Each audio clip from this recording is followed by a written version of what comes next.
Good morning, everybody, and welcome to the Rangers Review morning briefing for Wednesday, the 11th of October. I'm Derek Clark, and we're joined by a full-strength squad this morning. First of all, Chris, Jack, how are we doing, Chris? Not too bad, not too bad. Nice to have more than just me on to the Q&A this morning, so good to see Stevie back on with us. Absolutely. How are we getting on, Stevie? I'm good, thanks. Good morning, everyone. It's actually quite a dry day. It's quite chilly on the old dog walk this morning, but it's not a bad day. I'll settle for it being dry after the last week. Derek had to swim home from work last week, so it was quite an adventure. But I hope everybody is well. Yeah, absolutely. Right, folks, before we talk all things Rangers, there is plenty to talk about as ever. Just a quick word for our new podcast sponsors, the MPH Group, Scotland's award-winning family-run all-trade specialist covering all of mainland Scotland. If you're dreaming of a new kitchen or bathroom, or you're needing a boiler installation, repair or service, then MPH Group has you covered. They specialise in kitchens, bathrooms, boilers, and even home care cover plans with flexible finance options available. They'll make your dream transformations come to life with over 20 years of experience in home improvements. And not just that, anyone who has a service with them gets entered into an incredible holiday giveaway. You can picture yourself enjoying a 7-night stay at the luxurious 5-star Moon Palace Resort in Cancun, Mexico. I've been there myself. It's absolutely class. So MPH Group is the guys to go to, folks. And as ever, I've put the all-important contact details in the description box below. So do go check them out if that is something you are thinking of. Right, couple of things, big things to talk about. We'll discuss the managerial situation first. Chris, news breaking sort of bits and pieces yesterday with regards to Philippe Clement. There were some publications suggesting he will be offered a 4-year deal. What is the latest in terms of the managerial search? Is it looking like the Belgian will be the man to replace Michael Beale? Word from the club yesterday was that the search is still ongoing. Also, the process is still ongoing, and the club are adamant that no decision has been made on any one candidate. There was a number of sources in Belgium yesterday who believed it would be Philippe Clement. There was talk of Rangers potentially sending people out to Belgium for further discussions. There was then reports of Clement flying into Glasgow. That was knocked down within a matter of seconds. So the state of play is it's not moved on much from when we spoke a couple of days ago. It's now down to Clement and Kevin Muscat, by all accounts. If there's another candidate in the running, the club are doing very well to keep it under wraps, and no one is speaking about it. So it looks like it's between those two. I think there's two interesting candidates. I think Muscat was always likely to be one that got to the final stage of the process. Clement, I think, is an interesting one that I know a number of fans have got behind. So hopefully, over the next couple of days, we'll finally get an answer. But for people that are on Flight Tracker and are heading to Glasgow Airport, I wouldn't waste your time right now, because it's not at that stage. Yeah. Stevie, Philippe Clement, I think it's between him and Kevin Muscat, if reports are to be believed. We've got loads of pieces on the website, folks, looking at both, and I've carried out a couple of chats as well with a Belgian journalist and a journalist that covers Japanese football as well on both of them. Incidentally, I spoke to someone, a Dutch journalist as well, who covers AZ Alkmaar, just on Pascal Janssen as well, if you want to check that out. But Clement, Stevie, would you have any sort of qualms if he was to pitch up at Ibrox? I watched your interview yesterday, Derek, that went out with the journalist about Clement, because I remember saying this last week to folk that I wasn't really going to start taking a proper look into who might be pitching up until it kind of narrowed down, because I expected that to happen. I expect a load of names at the start, and then when it came to it, you'd maybe get 2 or 3 in the running. So now that it's down to what we think, or what's been reported, is just the two have kind of had a look and listened to the reports by Adam as well. Adam Thornton's done a couple of good ones on both. And also I watched your thing yesterday. It was funny yesterday, Derek. I had to have a wee chuckle when you were talking to the boy and we talked about Cyril Dessers. And he says Dessers isn't the kind of striker that's going to get you to the Champions League final. And I had to laugh to myself and think, I think we'd all settle for the League Cup final, to be honest, never mind the Champions League one. But I thought it was interesting. I took quite a lot from not only yourself, but also Adam when it talked about him. So they are two interesting kind of options. I think they both have pros and cons to them being the new manager. So it'll be interesting to see how it pans out. Yeah. There was a comment that came in. I'd like to get your thoughts on it, Chris. James Skeen, first of all, says Clement looks like the kind of manager we need, so hopefully it happens. And James Strachan with the point as well. Do we have an idea who would be the best for Rangers? I think both of them, if we're talking about Muscat as well, Chris, they both sort of play an attacking brand of football. Clement is both of them no strangers to dropping big players for the good of the team. And it's an exciting brand of football. I think that is important, isn't it, that the Rangers bring in a manager that had, I'm not big on this whole philosophy sort of talk, but someone that just excites the fans, make you want to go and attend Ibrox and away grounds and go and watch Rangers. I had a piece on the website yesterday that hopefully the fans can go and check out, basically laying out the key questions that James Bisgrove and John Bennett have to be asking themselves. Now, they're in these interviews, they're obviously sitting down with these candidates and trying to find out as much information about how they're going to fit into Rangers as a club, fit into Glasgow as a city. But I think there's big questions that the board have to ask themselves as well. And you mentioned style of play there, Derek. What is the style of play that Rangers fans want to see? What's the style of play that's going to be successful here? There's obviously aspects of, will they bring young players through the academy? Can they go and spot a player that's a bit of a bargain and turn them into an asset on the balance sheet? And I think there's a lot of things that come into it, but ultimately it's winning. Can you win enough games of football to win Rangers leagues and cups? I think both of them at least do have a track record of that. Obviously, Clement's won 3 titles in Belgium and with 2 different clubs. I think that gives him a bit of standing and a bit of gravitas. It's different also coming over to Scotland and adapting to the unique and wonderful world of the game here.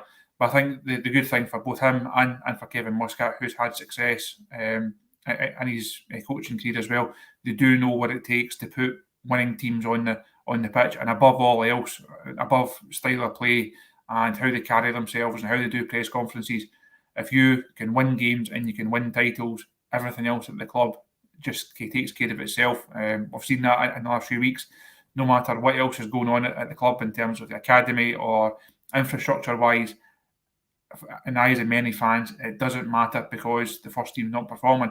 If the first team's performing, everything just takes care of itself. So that's the thing that the board have to consider first and foremost. Who's going to be the man that's going to win most games for Rangers and who's the man that's going to deliver 56 for Rangers?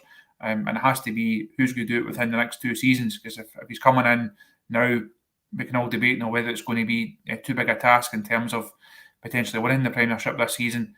If it is and the gap is too big, he gets one crack at it next year and he then has to win the league in his first full season. That's just a cycle that Rangers have got themselves in at present. So above all else, that has to be the key consideration for Bennett and Bisgrove before they then put their recommendation to the rest of the PLC board and also the investors for this appointment to be signed off.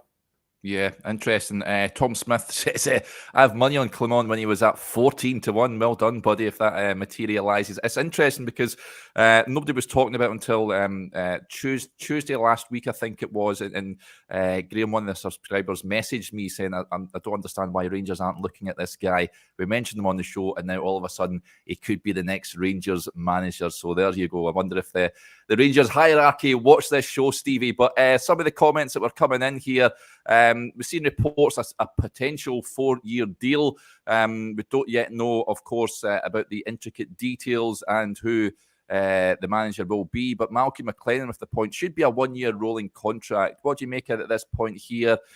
I understand his point based on the fact that Rangers have dismissed the last 2 managers within a year.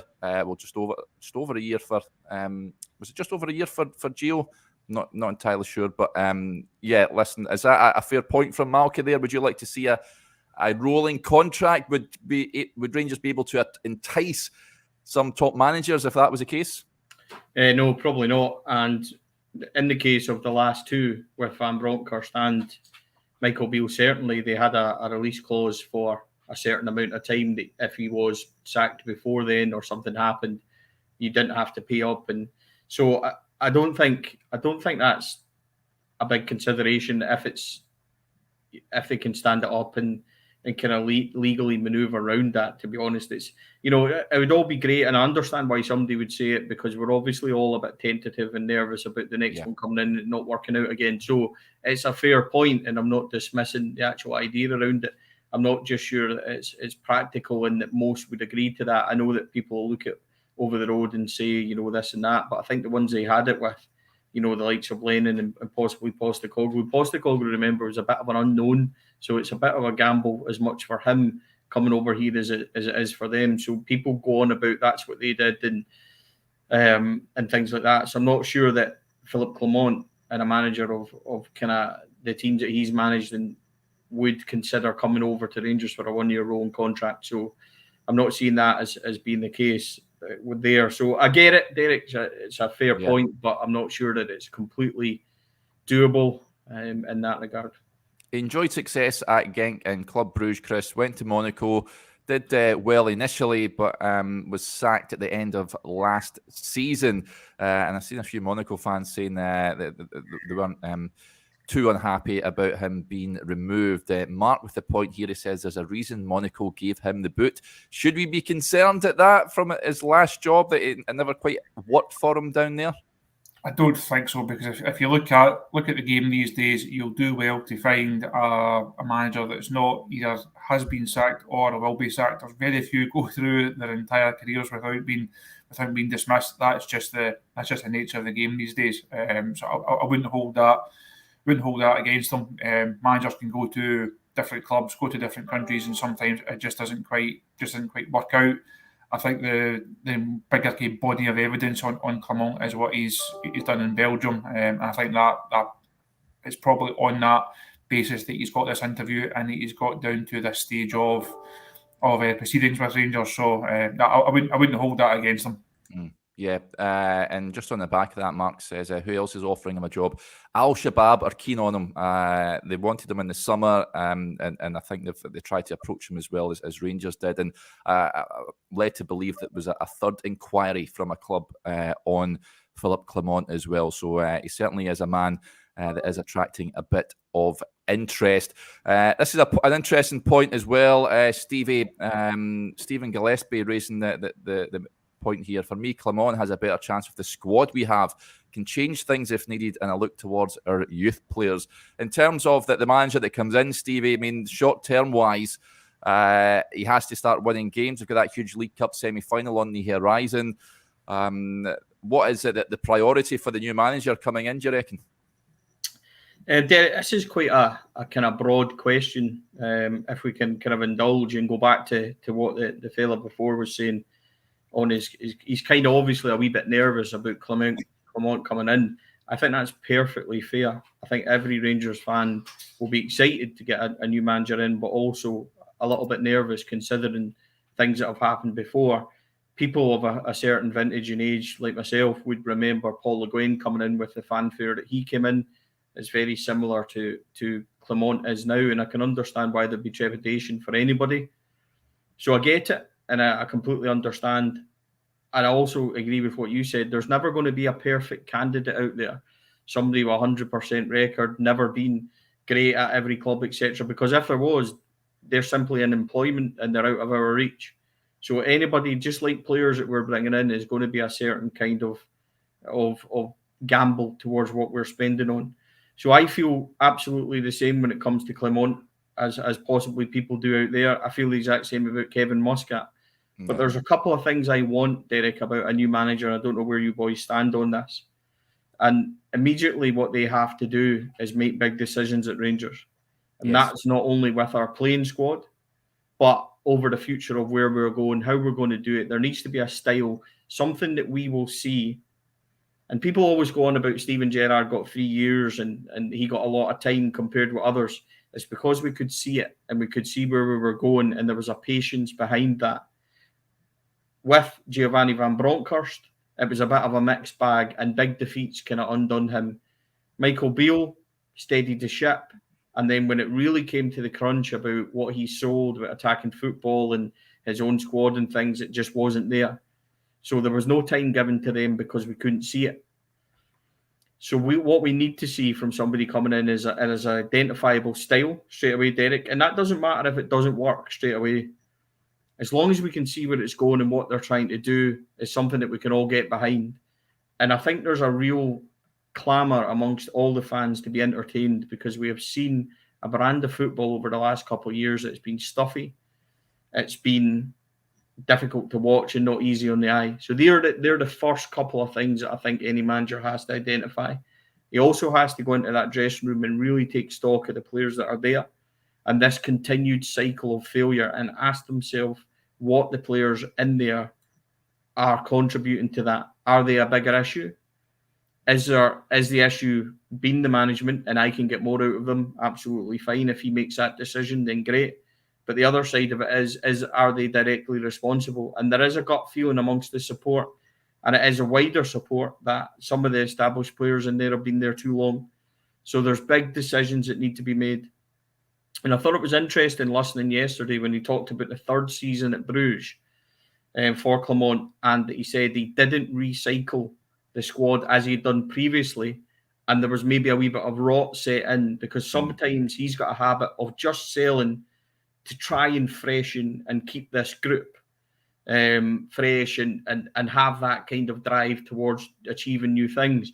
And I thought that struck a chord with me because that's what we have not done in previous years and perhaps is a contributing factor to why we find ourselves here now. So obviously it's quite emotive because we're talking about big players who have been a kind of staple to where we are at the moment. But I really think that is an issue that any new manager, Derek, not Clement, not Muscat, not anybody, whoever comes in has to specifically target that and have a good look at it. If they decide they're not the issue and I can get more out of them and do that, then absolutely great, that's fine. But they cannot judge, they cannot dock that because I think it's very big and it's prominent, certainly amongst the support. And the other side of it is that brand of football. So a big kind of answer to your question, Derek. Yeah. I think that's important for whoever comes in. The Rangers fans need to believe in what they're trying to do and they need to galvanise and get behind it. With Gerrard, it was easy. We've seen instant European success and kind of, little milestones being hit. Every target, like beating Celtic first time, going to Parkhead, winning, etc., etc., etc. The very big target for the manager coming in straight away is style of play and trying to deliver that League Cup. And that's massive for him already. It's not a given with the squad the way they're playing. So there is instant things and pressure for a manager immediately, whoever's coming in. This isn't an easy job, but it's also potentially a very good one because there is a decent squad there. There is a squad that you can galvanise behind. I still believe that some of the signings in the summer will come good, the likes of Danilo, etc. Others might have went too far. That's fine. I completely understand that. But it's an exciting task for whoever comes in, but they have to give us something straight away that we can all get behind. Yeah, I think it has to be a strong character, Chris. There's no doubt about it. It has to be able to make bold decisions, and if that's dropping established players for the good of the team, then so be it. I also like the fact that it's in your piece as well, especially on Clement. It has a track record of improving players, which is a big thing for me. I don't think Michael Beale improved anyone when he was in charge at Rangers, which tells you a lot. But that's a big thing for me. If he can manage to, as Stevie says, I wouldn't write off all the summer signings, but if he can improve some of the new additions, some players that are maybe already there and get big transfer fees for some, then I think that'll be a big tick in the box. There's no doubt that any manager that's coming in will want a budget to go and spend. Nobody's going to come in and just say, right, I'm happy to work with the squad that somebody else has built, and I'll just go and work with them. There's going to be another turnover for all the talks of rebuilds and etc. over the last couple of months. We're going to have that again. January, perhaps not the ideal time to do it. Come the summer, I think we will then see another turnover of players. As Stevie says, if that involves some of the more established players in the squad, then so be it. These guys have done a great shift for Rangers. They've been great servants. Ultimately, they've only won a couple of trophies. And if their Rangers careers were to come to an end this summer, they can't have any complaints over not being given enough chances to go and win trophies. They've been in squads that should have won league titles. They've been in squads that should have won more domestic cups. Been in squads that perhaps should have won a European trophy. And I think there can be a reluctance to perhaps move on big players and big figures. But at the end of the day, no player and no manager ultimately is bigger than the club. If the club benefits and the team benefits and the support then benefit from these bigger players being moved on or phased out and other players coming in to replace them, so be it. Stevie mentioned Steven Gerrard there. You go back to that summer of 2018, there was a core of a squad that was rebuilt again. It was brought in to overhaul a group who for years previously had underperformed, underachieved, and were not up to the task. It's not quite as stark a situation now, and also the finances are very different. But Rangers need to have a group of players, a core of players that can be relied on over the next 2, 3, 4 seasons. That's what Michael Beale was trying to do this summer. And we all know the recruitment of those players has not been good enough. Now, Butland, type of guy you can build something around. Yeah. Seema, if they can get him beyond the season, perhaps. Danilo, hopefully. The rest of them, the jury's still out, or the jury's already made up their mind on a couple of them. So there's going to be more investment. There's going to be more budget spent. But if the new manager can somehow get a tune out of Dessers or Lammers, or find a way that Sterling is good enough to go and take over from Tav, or turn Yilmaz into the left back that we all hope that he can be for the £3.5 million outlay, then that obviously saves Rangers money and it improves the team. I don't think, again, as Stevie said, he shouldn't be afraid of making big decisions, because there's big decisions need to be made on a lot of people and a lot of Rangers careers right now. Yeah, let's get to a few of the comments coming in. First of all, William raising the point, when can Clement get Danilo, Cantwell, Lawrence back? I'm not entirely sure on specific dates, Chris, on that one, but we expect to see them for Hibs, do you think, or is that too soon? I don't know if it'll be too soon. Michael Beale did say after the international break, I had kind of mentioned the Hibs game as possibilities. We've also seen Nico Raskin come back earlier than expected. Roof, thankfully, wasn't as bad as feared. If they can get Danilo, Cantwell and Lawrence back, it does give the manager obviously a stronger hand to play and a stronger squad to choose from. And it's coming into a run of games where Rangers just have to win them, that he really has to come in, hit the ground running. He'll obviously want as many good players available as possible, and having those guys back would certainly be a bonus. But just going on the timescales that were previously spoken about a couple of weeks ago, it was after the international break. The Hibs game has been mentioned, so hopefully if it's not this weekend, it's within a couple of games after that, because Rangers really need to see these guys back on the pitch. Yeah, Graham, a Rangers fan over in Belgium, is well on board the Clement train. He says, morning from Belgium. There's only one Philippe Clement. Thank you very much as well, Graham, for bringing him to my attention anyway. And he says, Clement will need a Rangers man in the backroom team. We made that mistake with the last two managers. Fair point, Stevie. Would you like to see someone? We discussed, I think, on a show before, this week it may have been, whether to keep Stephen Davis as part of the coaching setup at Ibrox. I wouldn't be opposed to that. Should there be using the Neil Lennon air quotes here, Rangers man as part of the backroom setup? See, previously I wouldn't even have thought that was a big thing, because we haven't had it the last couple of times. Both who came in should have known, but that hasn't worked. So maybe I need to kind of think about other people's points a wee bit and take that on board. Maybe it is Derek, a necessity to have in, and maybe it is a good idea. I would like to see us look after Stephen Davis, Alex Ray, Stevie Smith, Brian Gilmore, the guys that have stepped up now. Obviously, Brian and Stevie are employed by the club anyway. I'd like to see Alex Ray involved somewhere, even if it's with the youth guys. I think that's quite important. I think Alex Ray's a great coach. A little bit biased, obviously, he's a pal of mine, but I've got a lot of time for Alex, so I'd like to see him involved, and I'd like to see Stephen Davis looked after. If that means kind of having him somewhere in the background staff and kind of getting him ready for a potential future role, I don't think that's a bad thing. So, other teams have done it where they kind of mould and get their successor in place for years to come. In an ideal world, Clement or Muscat would come in and they'd be hugely successful. And 2 or 3 seasons down the road, when they decide or they get poached or go somewhere else or whatever happens, we have this guy here that's already learned from them over the last couple of years, done all the badges, and can seamlessly kind of slide in and take over. So that's not a bad idea, whether it's Stephen Davis or whoever. But I would like to see the management team, the interim management team that have stepped in this last week. It's been a hell of a situation for them, and I think under the circumstances, getting that result on Sunday was a big thing for them. So I was especially pleased for them.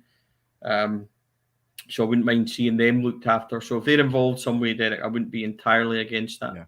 Yeah. Right, let's move away from the manager search. Other news emerging today is that Celtic are set to reject Rangers' request for away tickets for the next derby at New Year. It's understood Rangers will look for 800 tickets from the Parkhead Club for the game on December the 30th. It's after Rangers offered Celtic the same allocation to their supporters for the first derby at the beginning of September. And of course, Celtic knocked back that offer. Rangers say that they carried out the essential checks and implemented the necessary measures to ensure the small travelling band of away supporters would be safe inside the ground. The Daily Mail is claiming that Celtic will knock back Rangers' request despite Rangers being keen on having their fans in attendance. It comes as a report states Premiership sides are considering a fresh proposal to guarantee a certain amount of tickets for away fans across the league. It's the SPFL Rule I-27, and it could be tweaked in order to achieve this by top-flight clubs. The rule currently states the home club must make provision for the admission of such reasonable numbers of visiting supporters at every home league match. The proposed changes to the regulation would remove any dubiety over the current wording and allow for clarity over exactly how many fans could attend away matches. The vote will go ahead on January 22nd next year, with 11 clubs in favour required for any new resolution to pass. This is interesting news emerging today, Chris. I was just based on that rule. I was of the thinking Celtic would have to offer Rangers the tickets, and Rangers, I believe, were well within their rights to accept said tickets. Now that doesn't look like it's going to be the case. No, and I don't think it's a massive surprise. I think when Rangers made the offer to Celtic for the first derby of the season, I'm sure they would have been fully aware that this was a realistic chance. I think it was actually ourselves that had the story first saying that the Rangers would look for that allocation to be given, that they would ask for tickets and they would take up that allocation. So I don't think the board will be shocked by this development. I'm sure Celtic have had this in mind all along. As we've said before, and I think has been said a number of times in the last few seasons, the Old Firm derby to me just isn't quite the same with those. These allocations, even if it was 800 Rangers fans tucked away in that corner, it's nice to have them. But you think some of the great wins at Parkhead over the years, when there's been thousands here, and you see the players scoring at that end and then celebrating and running to that sea of red, white, and blue that's in raptures. The spectacle, the whole feel round about the game is very different. The Ibrox games are obviously very different occasions as well. So for me, I'm not a fan of it. I can see why people have their position on it. I can see why they don't want to give any tickets to the respective away supports. It's obviously financial implications now because Rangers have sold the season tickets in those areas. I just don't see how I think having gone down this road, and we've almost gone too far down it now, I don't think we can reverse back out of it. I think if the SPFL were to bring in some form of rule that would give you a guaranteed allocation, it's not going to end up being much more than the 800 or so we've already got. So the days of getting back to several thousand strong away supports at Parkhead seem to be gone, unfortunately. Yeah. Stevie, surprised at this news? And like Chris says, what is the future of this fixture, do you think, with regards to away allocations? Do you think we're any closer to having it resolved? No. I'm not surprised in the slightest, and I'm not surprised that they've taken this stance. I don't really want to get into the ins and outs of it and who's to blame and this and that and everything else. What I would say is that, having listened to several people, the ones I feel sorry for are the fans. who travel everywhere and want to go and see their team. So, that's my priority first and foremost. My own thinking is that I don't see why they can't sit down and say, right, we can't automatically go back to 9,000 or 7,000, whatever the actual allocation was. I think it was 9 where they both got one section each. We can't go back to that because we made different decisions, and season tickets in both stadiums, I think, wouldn't allow that. But what we can do is perhaps go back to a European allocation where it's 2,500, maybe 3,000, and then see how that works. If there's issues surrounding security and stuff like that, let's at least try and bring that atmosphere back. I would agree with most people having experienced it. I don't think it's the same. I think that's perfectly fair. I've kind of changed my stance on this, Derek, a wee bit, because before I would have said, I don't care, don't have them in the stadium, blah, blah, blah. But I think it definitely does take away from the fixture, and having experienced that and experienced both things. I've been at Parkhead, where you've been in that away end and seen us get some hidings and also seen us get a few victories. So I know exactly what it's like to get that elation and have that. So I don't know if they're in a position where they actually can sit down together, because I get the feeling that the relationship is completely frayed and there is nothing there to work with. But I would like it perhaps somewhere down the line if we could get back to a situation where it was at least European allocation as a kind of compromise of where we are. Let's see if that works, see how it goes, and see if we can work towards getting it back and kind of building. Because it is, I think it's fair to say that this is our biggest fixture in the footballing calendar, and it has kind of been downplayed a wee bit. It's always a discussion point now, which is getting a wee bit boring. Yeah. So, as I said, I've kind of changed my stance on it a wee bit, but I would be working towards the kind of European allocation as a minimum at the start, and then we can kind of move from there. So I appreciate that's maybe changed from where I once was, but kind of having watched it and got a feel for both games, etc., I think that it does take a lot away from it. Yeah, it's a spectacle as well. Remember, this is a game that gets beamed around the world, and even the players as well speak about the fans themselves. I remember doing a piece last season with David Robertson, Nacho Nova, and Gregory Vignal talking about winning at Parkhead, and it just gave them a lift, that small band of Rangers fans in there, and being able to silence the vast majority in that stadium and go and celebrate with their own supporters. So yeah, it remains to be seen what will happen with regards to the away allocations. Right, folks, that'll do us there. Huge thanks to William, to everyone for interacting with the show, and to Stevie and to Chris. Just a bit of admin before we wrap up. We do have the WhatsApp group. We have launched the Rangers Review WhatsApp group, folks. So if you want to keep up to date with all the latest news coming out of Ibrox, then make sure you sign up. It's limited to only 2,000 spaces, but you'll get access to the latest news, exclusive videos, and links to breaking news. There'll be posts from Joshua, Chris, and myself on there. What I'll do is I'll pop the link in the comments section. So if you click on that, if you're on WhatsApp, then it should take you through and allow you to be able to join. And we've also got the 2 offers on the website as well. You can get access to all the content on there for just £4 for 4 months, or you can take out a yearly subscription for £18 for the entire year. I've seen a few comments saying why don't you just take the £4 for 4 months options, better value, but it's £2.99 per month thereafter. So it's still a cracking deal, but £4 for 4 months, folks, or £18 for the entire year. Head over to rangersreview.co.uk/subscribe to sign up. Right, we'll be back again tomorrow, but until then, enjoy the rest of your Wednesday. Bye.